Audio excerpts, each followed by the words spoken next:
The Biden administration's student loan relief program is hitting temporary roadblocks after two federal court rulings halted part of it just days before it was set to take effect.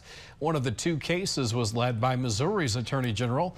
Missouri Capitol Bureau Chief Joe McLean has more from Jefferson City. These rulings affect the SAVE plan, which stands for Saving on a Valuable Education, SAVE.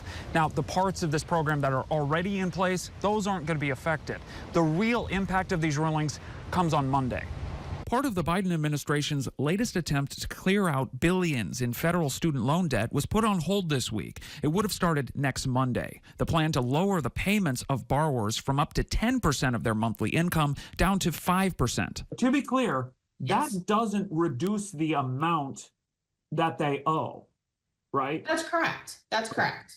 Right. It is just about their monthly payment and how much of their discretionary income does the government think that borrowers should have to be paying right now towards those loans. Persis Yu is one of the leaders of the Student Borrower Protection Center, a nonprofit working to resolve the student debt crisis. She says the state's case is based on the idea that eliminating debt is like eliminating a business asset. They are claiming that their lenders and servicers are going to lose money because some borrowers will pay less interest, and because the servicer, Mohila in particular, is going to lose account volume, right? That all of these entities make more money when borrowers are in debt.